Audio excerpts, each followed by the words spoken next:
¿Qué tal, amigos y amigas? ¿Cómo estáis? Espero que estéis disfrutando bien de este viernes. Ustedes y yo teníamos cuentas pendientes y yo soy una persona de palabra. Ya sabéis que hace días que estamos hablando del caso Daniel Sancho. Para muchos y muchas de vosotras, quizás demasiados días, ¿no? Y hay gente que me está diciendo, hombre, Albert, llevamos ya muchos días hablando de lo mismo. Es verdad que es un caso que está levantando mucha expectación mediática, también social. Lo que sucede es que hemos estado informando de la actualidad, de la última hora, y sabéis que hemos mantenido diferentes charlas con algunos puntos calientes del caso, especialmente en Tailandia. Estuvimos hablando hace poco con un periodista español que está en Tailandia, también en España. Ayer hablábamos con una psicóloga que nos hacía un poco ese retrato psicológico y emocional de Daniel Sancho. Y sí que es cierto que muchos y muchas de vosotras me decíais en el chat o me decíais en esos directos y esos estrenos, Albert, pero es que se está prestando poca atención, creo que se está prestando poca atención a la víctima, queremos saber más de Edwin, y tenéis toda la razón del mundo. Es por eso que hoy tengo la suerte de poder hacer una conexión. Una conexión es esto de las nuevas tecnologías que bien usadas funcionan muy bien y son muy interesantes. Una conexión con Colombia, concretamente con su capital, con Bogotá, con una de las profesionales que ha estado siguiendo el caso, y creo que la charla os puede interesar mucho. Así que sin más preámbulos paso ya a presentaros a... ¿Qué tal, Paula Andrea Toro? ¿Cómo estás? ¿Qué tal, Albert? Un gusto para mí estar aquí con ustedes esta noche. Es un placer, gracias por aceptar nuestra invitación. En condiciones normales es evidente que empezaríamos con el caso Daniel Sancho, como he estado detallando y explicando, pero ayer tuvisteis, ¿no?, horas y todavía creo de tensión a consecuencia de ese sismo que, si no estoy equivocado, llegó al 6.1 de la escala Richter, con algunas réplicas. Permíteme que te pregunte, ante todo, cómo está la situación, cómo os habéis levantado hoy.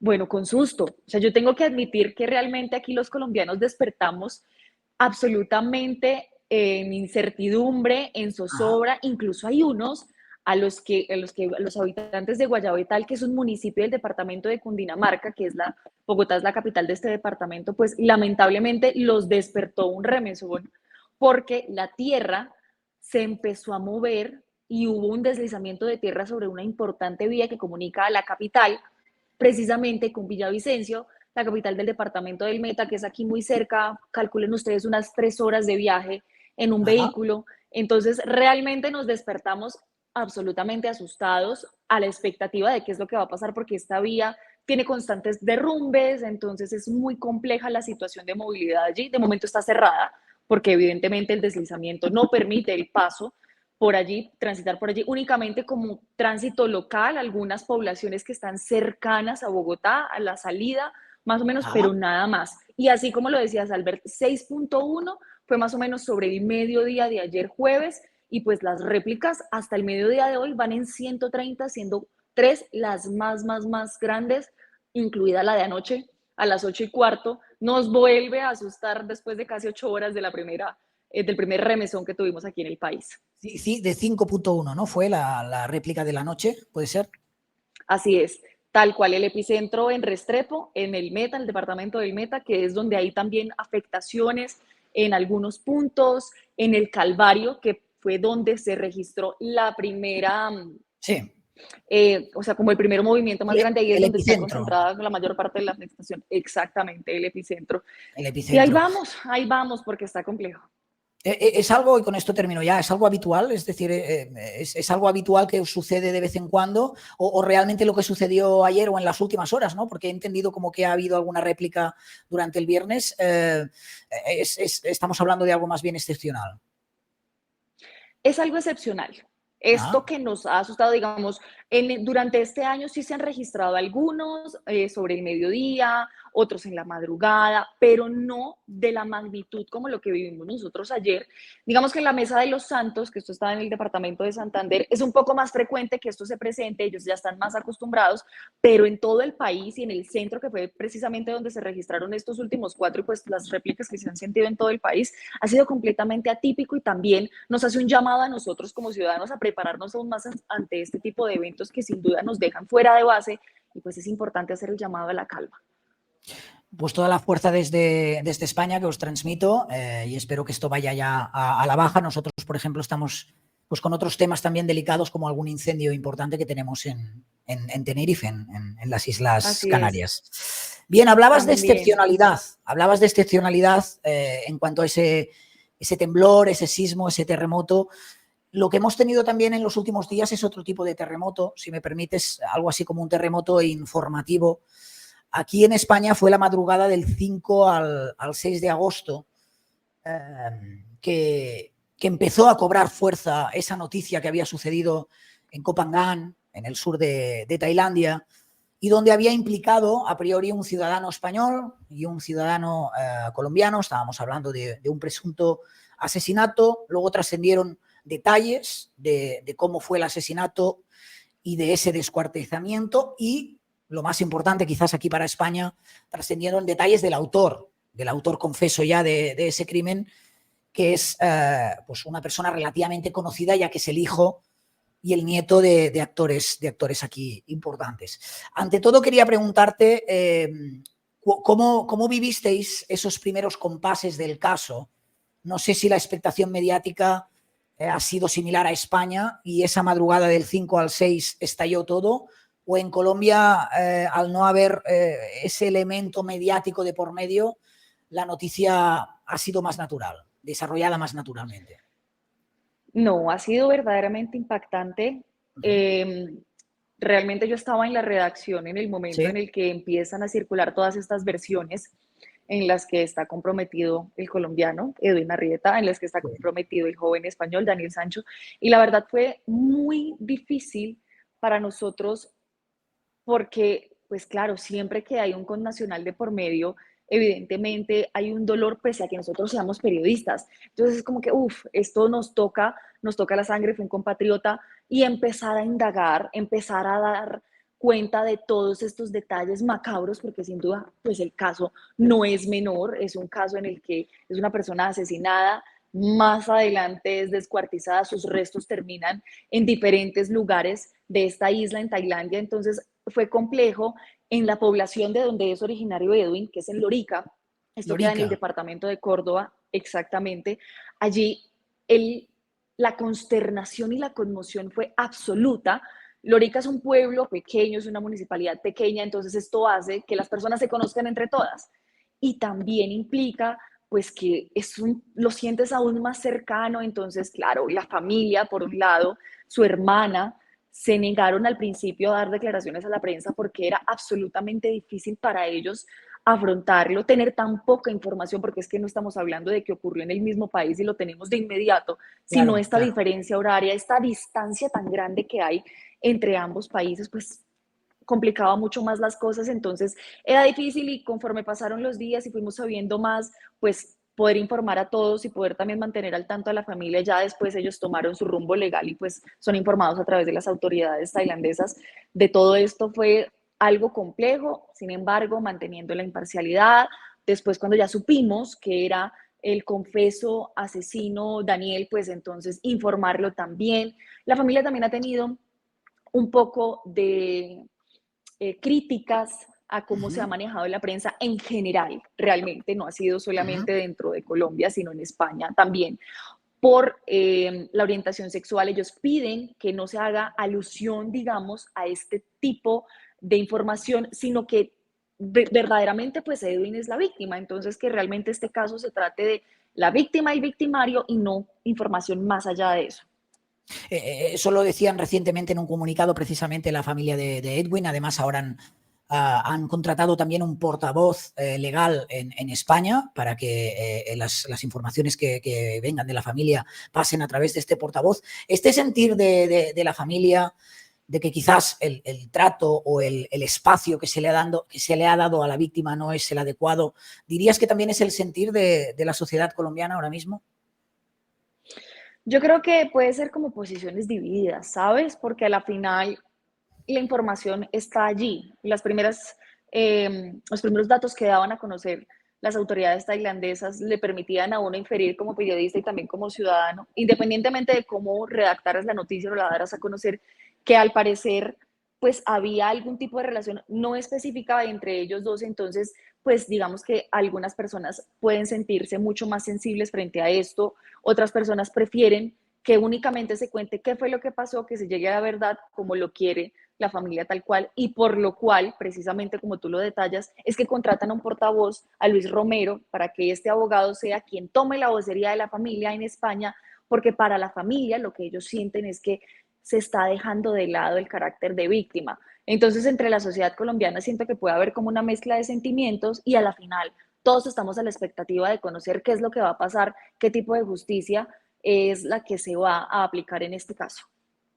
En España tenemos diversos debates, bueno, creo que si no, no sería España, o ya me atrevería a decir el mundo, ¿no? Porque de todo hacemos un debate, es decir, si hacemos ya debate de las letras de Shakira, como no para hacerlo en otras cosas, hay algunas voces que consideran que en algunos medios de comunicación, esto no se puede generalizar ni mucho menos, se ha blanqueado, se está intentando blanquear la imagen de Daniel Sancho. Desde los medios de comunicación de Colombia, ¿cómo lo estáis viendo esto? Hay cierta impotencia, no hablo de periodismo y una bandera asociada solo a España, pero hay cierta impotencia sobre cómo se está tratando el caso en algunos medios, algunas cadenas, y no sé si también en Colombia podéis tener ejemplos de buenas y malas prácticas también en vuestro propio país. Pues mira, yo creo que puedo hablarte desde lo que nosotros hemos hecho en nuestra redacción, en Noticias Vale. RCN. Lo que hemos tratado es que siempre sea una postura en la que demos a conocer los detalles que se van conociendo alrededor de la investigación, porque si bien es cierto, es compleja la situación por lo que ellos están en Tailandia, pues entonces intentamos recabar la mayor cantidad de información posible para dar un espectro mucho más global y porque a la final hablamos de un colombiano, independientemente de lo que haya pasado, independientemente de su orientación sexual, independientemente de todo lo que pudiera haber ocurrido alrededor del crimen, hay un asesinato, hay un desmembramiento y hay una violación hacia el derecho de la vida contra una persona, en este caso colombiana. Entonces, digamos que lo que nosotros hemos mantenido siempre es buscar cuáles son los datos verídicos, poder tener esa información y darla al público, y a la final es nuestra audiencia la que puede tomar partido de si se sienten que está tratándose de una manera u otra, pero a la final creo que lo más importante es conocer qué es lo que hay detrás del crimen, más allá de los detalles que a la final constituyen una privacidad de una persona y pues en este caso de Edwin y también de Daniel. ¿Os ha sorprendido que la familia de Edwin pidiera una cadena perpetua o una pena condenatoria, pero no la pena de muerte? No creo que sea una sorpresa, digamos, en tanto a que ellos han dado algunas explicaciones del por qué. Resulta que la familia de Edwin es una familia católica, es una familia muy creyente. De hecho, lo que tenemos como información es que Edwin asistía siempre a las misas dominicales, estuviera aquí en Colombia o estuviera en Chile, que fue su segundo hogar también por un par de años. Entonces, la familia, dadas sus creencias religiosas, pues lo que dice es, no queremos que sea una pena de muerte, pero sí que haya una cadena perpetua, como un castigo, alguna forma en la que se haga justicia. A la final Edwin no regresará. A la final es una pérdida para la familia, es una pérdida para los amigos y sus allegados, pero sí es, digamos, una forma de poder resarcir todo esto que ha ocurrido y que de pronto puede dejar a la familia un poco más tranquila, de alguna manera, si se pudiera decir. Es un caso en el que, como sabes, están trascendiendo muchos detalles, muchas versiones.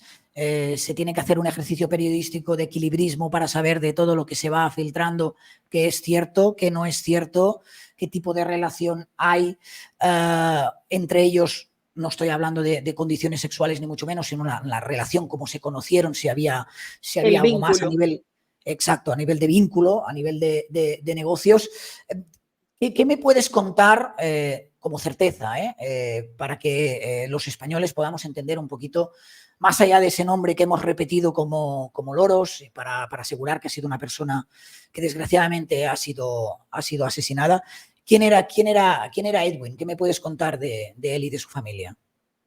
Bueno, mira, pues él nace hace 44 años en Lorica, Sí, en Córdoba, crece sí, también allí, incluso en declaraciones que han dado a la prensa, las rectoras de los colegios a los que asistió afirmaba que era un estudiante excepcional, que incluso ganó una matrícula de honor a raíz pues, de su buen desempeño académico, y desde siempre había manifestado a su familia que quería estudiar medicina. La familia de ellos hace esfuerzos para que él pueda emprender su sueño como médico, estudia su pregrado, luego se va hacia Argentina, hace una especialización allí en cirugía plástica y empieza entonces a desempeñarse como cirujano plástico. Esta profesión no solamente la desempeña aquí en Colombia, porque él se devuelve y empieza a vivir en Montería, que también está en el departamento de Córdoba, es una ciudad, sino que lo alterna un poco con información que hemos podido recabar en Chile.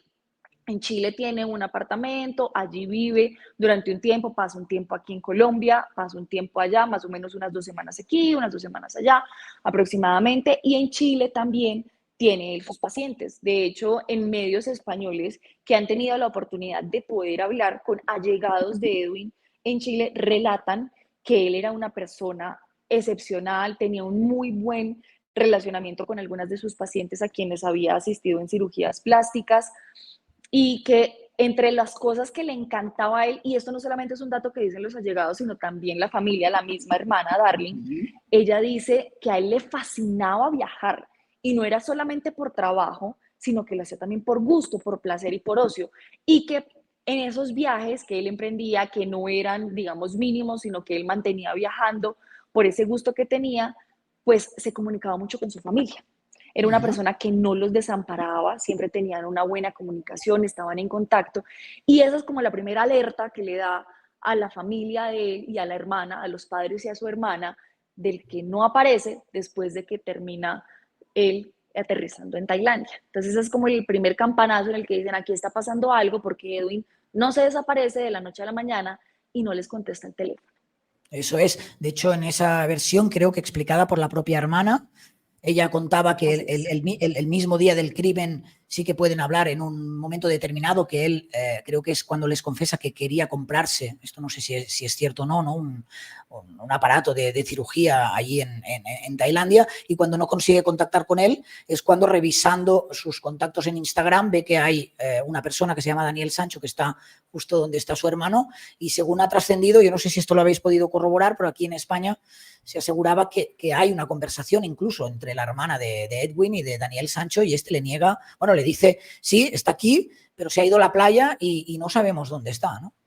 Y el resto es Pues historia ya. fíjate, esa información nosotros también la conocimos, pero realmente la hermana nunca hace algún tipo como de mención a esto. Ella dice que él se pierde, o sea, deja de tener comunicación con él, y que incluso como utilizaban el servicio de mensajería por WhatsApp, únicamente ve un tic, es decir, le llegó el mensaje, pero no lo había leído y estaba ahí como en stand-by, entonces pensó, no, probablemente se pudo haber descargado el teléfono o de pronto se quedó sin señal, lo cual también les parecía muy extraño, pero de todas maneras como que estaba la alarma ahí, pero no hicieron mayor énfasis, pero ya con el pasar de las horas, ahí es cuando ya la hermana, sus padres también se preocupan y dicen, aquí está pasando algo. Y después, según el relato de la hermana, es la persona que está manejando el consulado quien les informa que algo pasaba con su hermano, que estaban haciendo como todo el recorrido, porque incluso la hermana se contacta con personas para que le puedan ayudar y le digan, mire, mi hermano está desaparecido en Tailandia. Es esta la manera en la que ellos se enteran, porque incluso con el pasar del tiempo, ella empieza a sentir que algo le pasa a su hermano y siente que ya no está, que en un momento como que ese vínculo que de pronto hay de hermanos, como entre espíritu y espíritu, por decirlo de alguna manera, ya no existe, y es después cuando recibe esta comunicación del consulado y le informan que han encontrado pues las partes y empiezan ya a saber que efectivamente Edwin no está con vida y que además de todo pues fue desmembrado. Fíjate qué duro el relato, ¿no? Y esto es verdad que sucede, que hay un vínculo especial entre hermanos y que incluso si una parte si el hermano está sufriendo algo, lo nota la otra parte, y por lo que me comentas, ¿no? Pues Derling en este caso sintió que su hermano ya no estaba antes de que le comunicaran esa noticia. En los entornos de los padres o los propios padres de Daniel Sancho aseguraban en las últimas horas que no conocían nada de la figura de Edwin. ¿Sucede lo mismo con la familia de Edwin? ¿No sabían absolutamente nada de quién era o de la figura de Daniel Sancho? Al parecer no conocían de la figura de Daniel Sancho. El nombre, de hecho, en declaraciones que dan allegados en Chile, no les suena conocido. Dicen que para ellos no es, o sea, el nombre de Daniel Sancho no suena a alguna persona que supieran que Edwin conocía. Entonces, este es como un interrogante más que se añade a todo esto, porque pues entonces, o sea, como qué creer, qué podemos pensar. Claro. Claro, porque incluso entre las informaciones que han trascendido, pero es lo que te comentaba, ¿no? Y tú como periodista lo sabes bien, que muchas de ellas hay que ponerlas en cuarentena. Además tenemos los problemas de la traducción, ¿no? En Tailandia, la distancia, la traducción, Absolutamente. el inglés en algunas autoridades no es el mejor. Es un caso que habla plenamente español, ¿no? Tanto por el agresor, el autor confeso del crimen, como para la víctima. Habían trascendido informaciones de que él quería establecerse en España. Hablo de Edwin, incluso se hablaba de mi ciudad, ¿no? De la ciudad donde estoy yo, en Barcelona. Esto supongo que es algo que la familia no desconocía o os ha podido dar pistas sobre ello.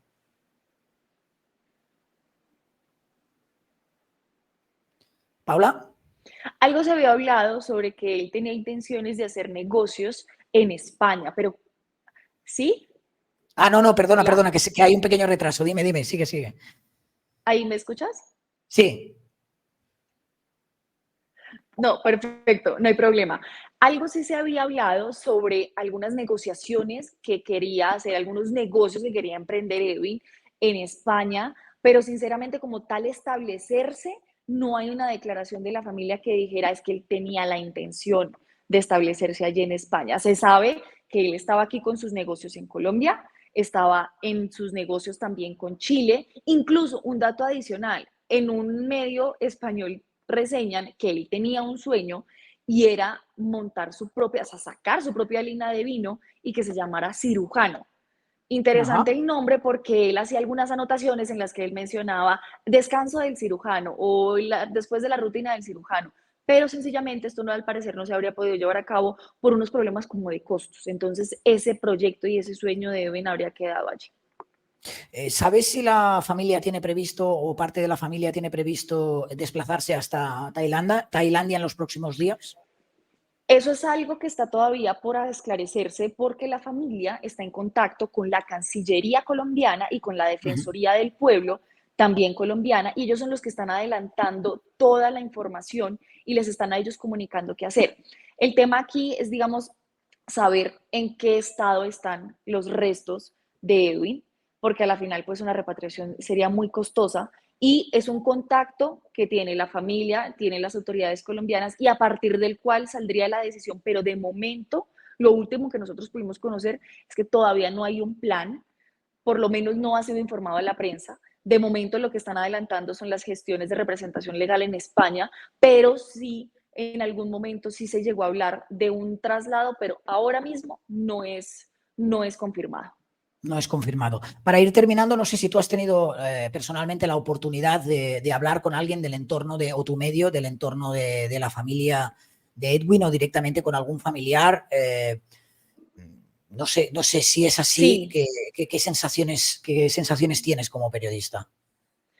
duro. O sea, yo no he tenido la oportunidad de hacerlo, lo han hecho nuestros corresponsales que están en Córdoba y a Ujú, través de ellos es que hemos podido conocer el testimonio de la hermana, el testimonio ujú. de las personas allegadas en Lorica y es verdaderamente impactante. A nosotros nos llegan las imágenes, pero es muy difícil ver a esta hermana, a Darling, quebrada, tratando de sacar fuerzas por sus padres, porque a la final pues son personas que tienen más ya de 70 años, Ajá. entonces para ellos ha sido muy difícil lidiar con la situación, muy difícil afrontar todas las informaciones de las que hemos venido hablando nosotros que están alrededor del caso y del crimen.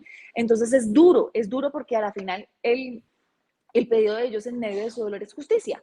Y eso es lo que nosotros hemos replicado, que haya pues un llamado a las autoridades y que pues pueda haber justicia en este caso.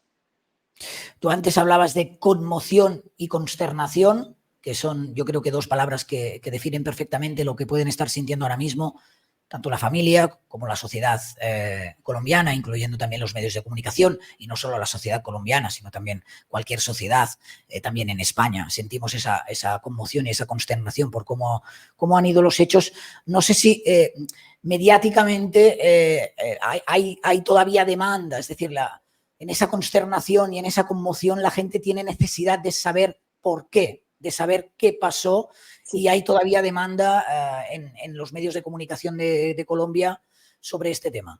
Sí, absolutamente. Mira, nosotros, como se dice popularmente, no soltamos el caso. Nosotros nos hemos convertido en como esa voz que tiene tanto la familia como la ciudadanía colombiana de poder conocer qué es lo que está pasando y cada información nueva que nosotros conocemos la damos a saber al público. Por ejemplo, hoy que es el segundo día en que pudo ver la mamá de Daniel Sancho a su hijo, pues entonces lo documentamos, explicamos que incluso ya hay algún resultado de autopsias, pero que las autoridades de momento no van a realizar ningún tipo de declaración para darle a conocer al público qué es lo que hay detrás de estos estudios que hicieron al cuerpo o pues a los restos de Edwin Arrieta. Entonces sí, todavía hay una necesidad. Yo creo que la necesidad terminará en algún punto, pensaría yo, en el momento en el que sepamos cuál es la medida que tomará la autoridad tailandesa contra Daniel, pensaría yo. Pero sí, y hablando también de la conmoción y de la consternación que hay, después de que se supo del asesinato y también del desmembramiento de Edwin, en Lorica, en su pueblo natal, hubo 3 días de duelo decretados por el gobierno local porque pues verdaderamente les tocaba y les movía las fibras en el corazón a todas las personas que allí viven. Y en esa búsqueda de respuestas es de prever que el juicio también sea mediático. Entiendo que el juicio, ¿no? Yo pensaría que sí, creo que en los países que hemos seguido esta noticia, esta que obviamente nos toca a nosotros como colombianos, será mediático, pero más que por el morbo, por querer saber, es por esclarecer la situación. Claro. Eso es interesante lo que dices y con esto termino y ya lo comento ya casi como colega de profesión, que a veces los periodistas estamos en el ojo del huracán, ¿no? Con ese mantra del, madre mía, estáis haciendo el agosto, gracias a este tema, madre mía, sobresaturación de información, pero es que, como bien dices, hay demanda de información, es decir, al final el periodista es un transmisor, ¿no? El comunicador es una persona que tiene la suerte, porque yo creo que los que ejercemos esta profesión tenemos mucha suerte de ser portavoces, de ser los ojos, de ser los oídos de mucha gente. De acuerdo. Y hay mucha gente que quiere esas respuestas, ¿no? Entonces, mientras el caso esté abierto y hayan tantos interrogantes, yo siempre intento hacer un poco de pedagogía y digo, ya no es tanto el hecho de querer aprovecharse de una situación, sino es que hay demanda de información y cuando hay una demanda de información ahí tiene que estar la figura de los periodistas, ¿no, Paula? Así es, mira, en el noticiero tenemos una frase y es que en Noticias RCN somos sus ojos en todas las regiones. Y esto, aunque no haya sido un caso regional, esto aunque haya sido un caso internacional, sí nos pone a mirar hacia allá y a mantener nuestra mirada y nuestro objetivo en saber qué es lo que va a pasar, cuál es el desenlace de todo esto, porque a la final, además de la demanda, es una petición grande de justicia y pues ver qué es la conclusión y a qué van a llegar las autoridades después de todo esto. Pues Paula Andrea Toro, te voy a poner el Chiron por última vez, que así lo leo yo con mi voz clara, periodista, presentadora, editor internacional. FDS, ¿qué es exactamente, perdona? Fin de semana. Ah, fin de semana, vale, muy bien. Esto es como ASAP, ¿no? As soon as possible. Que a veces, como el ASAP, como el as soon as possible. O sea, pues tal cual. O sea, eres de las que no tienes fines de semana, ¿no, Paula? Exacto. Bien, Mis fines de bien. semana son súper comprometidos con el noticiero. Son súper comprometidos. Ha tenido hoy la amabilidad de estar y además ya me he pasado un poquito porque habíamos pactado media horita porque ya, claro, allí por diferencia horaria tiene todavía todo el viernes por delante. Nosotros aquí estamos ya casi despidiendo el día, pero tú tienes toda la tarde por delante, ya no solo con ese tema de Daniel Sancho u otros, sino también, como hemos explicado, ¿no?, en ese inicio de vídeo, por ese sismo y esas réplicas que se han producido en las últimas horas en Colombia y que también nos tienen en vilo. Reiterar mi fuerza, mi ánimo para que esto no vaya más, Paula, y muchísimas gracias por todo lo que me has aportado, nos has aportado, vaya, en este canal, que a partir de ahora también es el tuyo, siempre que quieras. Albert, pues muchas gracias. De verdad, para mí es todo un gusto y un placer estar aquí en este espacio. La invitación, de verdad, la agradezco un montón. Y qué chévere también que se abra el debate, que se abra la forma y la oportunidad de poder comentar sobre este caso tan sonado, como lo hemos dicho, y pues a la orden siempre. Y qué chévere que pueda ser un debate sano, sin ruidos, De sin acuerdo. gritos, que es lo que me gusta y muy agradecido. No te me vayas, que luego te despido formalmente, como siempre os comento, simplemente quedarme con vosotros. Este no soy yo, yo no trabajo todavía en Bogotá. Muchísimas gracias por estar un día más. Espero que os haya gustado la charla. Ya sabéis que podéis encontrar más vídeos en el canal y si queréis suscribiros es completamente gratis. La familia crece, como decía la serie de televisión, y yo estaré encantado de recibiros con los brazos abiertos. Normalmente ya sabéis que somos un canal de salseo y de merequetengue. Hoy, quizás en otra oportunidad, hablemos con Paula de otros temas que toquen más el merequetengue. A lo mejor me dice, oye, Albert, pero te dirijo a otra persona, que yo bastante tengo con mi fin de semana internacional, pero considero que es necesario tener estas conexiones y saber desde los terrenos qué es lo que se está cociendo en cada una de las noticias. Agradeceros, como siempre, vuestra fidelidad. Muchísimas gracias y nos vemos por aquí en las próximas horas. Como siempre os digo, besito para ellas, abrazo para ellos. Chao.